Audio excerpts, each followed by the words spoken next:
We tend to think of historical photographs as these perfect, unfiltered windows into the past, right? A moment frozen in time, showing us exactly what happened. But is that always the case? What if the stories we think we know are wrong? Take this image. It's one of the most powerful photographs from the Vietnam War, maybe ever. We all know it as Napalm Girl. I mean, it captures the absolute horror of war in a way words just can't. For decades, it's been held up as the definitive picture of American involvement and its tragic costs. But what if I told you that the common story you've probably heard about this photo, the one that shaped public opinion for generations, isn't entirely accurate? What secrets are hiding just outside the frame, or in the moments before and after that shutter clicked? So, let's start with a few images you've likely seen 1,000 times. We're going to uncover the truths hiding just outside the frame, the details that were misunderstood, misinterpreted, or, just flat out hidden from us. Okay, so with this one, the gap between what we think we know and what actually happened is huge. The popular story blames a direct American order, and that narrative absolutely fueled anti-war sentiment. But the facts, they tell a different, more complicated story. The pilot was South Vietnamese, targeting enemy positions, and tragically hit civilians by mistake. It was a horrifying accident, for sure, but it wasn't the specific act of American aggression it's often made out to be. And this isn't just a one-off case. So many of our most iconic images hide a more complex reality, where the first story we hear is rarely the full one. We all see this photo and think, victory, the end of a brutal battle. But in reality, it was more of a morale-boosting moment during the fight. First of all, this was actually the second flag raised on Iwo Jima that day. And the battle? It was far, far from over. It raged for another whole month. And here's the really tragic part. 3 of the men you see in this picture, this iconic image of survival, were killed in action just days later. We project so much onto this image, don't we? We see Churchill's defiant scowl and we think of the Blitz, the weight of the world on his shoulders. The truth? He was just annoyed.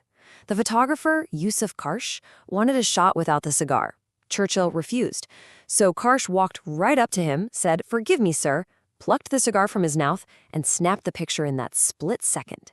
That's not the look of wartime defiance. That's the look of pure irritation. Now, some historical photos aren't just misunderstood. They're deliberately manipulated. This famous symbol of Soviet victory over the Nazis looks so spontaneous, so powerful, but it was actually staged 2 full days after the Reichstag was captured. And if you look at the early versions, the soldier supporting the flag bearer is wearing 2 watches, a clear sign of looting. Soviet censors later literally scratched one out of the negative to keep the heroic story clean. So, deconstructing these famous images is one thing, but it gets you thinking, what about all the moments that were captured but never made it into our history books? The quiet, the quirky, the profound snapshots of everyday life that actually give us a much richer, fuller picture of the past. Okay, so for a minute, let's just look at a few incredible photos you probably won't find in a textbook. These are the moments that show the kind of humanity and surrealism that history often just glosses over. Here we are in the middle of the London Blitz, surrounded by devastation, and a milkman is just continuing his daily rounds. This image is such a powerful testament to resilience, to the stubbornness of normalcy even in total chaos. Life, quite literally, just goes on. And yes, that is a llama, in a car, in Times Square.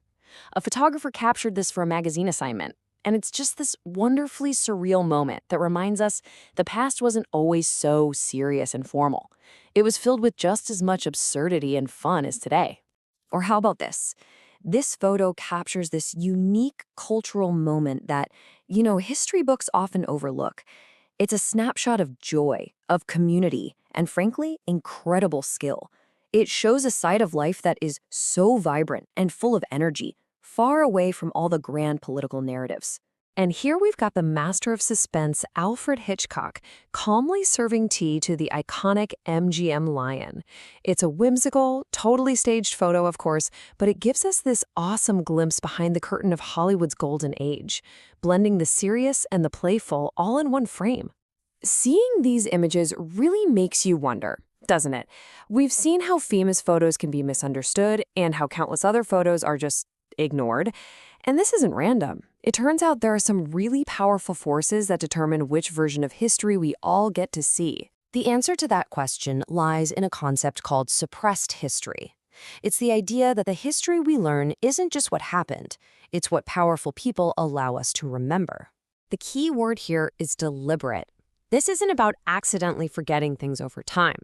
Suppressed history is an active process of hiding or ignoring parts of the past, usually by those in power, to control the official story. So why do they do it? Well, it all comes down to controlling the narrative. By highlighting certain events and burying others, elites can shape a national identity that serves their interests. It maintains their own legitimacy, it marginalizes voices they don't like, and it makes sure that the official version of the past justifies whatever is happening in the present. Controlling archives is a huge part of this. So if history can be manipulated and hidden, what can we do about it? The answer really lies in the active, conscious effort to preserve our shared memory, in all of its messy, complicated, and sometimes uncomfortable glory. This is exactly why archives are so vital. As organizations like the Al Turoth Foundation point out, photos aren't just keepsakes, they are primary sources. They are the evidence. They're what protects the raw data of our past from being rewritten or erased. You see, true preservation is so much more than just sticking photos in a box. It's a really active process. It starts with identifying and documenting what's important, then protecting it so it survives for future generations. From there, we use these materials to educate and inspire. But the final step, and this might be the most important one, is using them to promote critical thinking so that every single one of us is empowered to question the stories we're told. And that's really what this all comes down to. Saving our history isn't some quiet, dusty job for academics. It is an active, ongoing, and totally essential fight to make sure that no single group gets to decide what is remembered and what is erased. So we've seen today that even the most iconic images can hide really complex truths, and that countless other stories have been pushed into the shadows. It leaves us with a final, lingering question.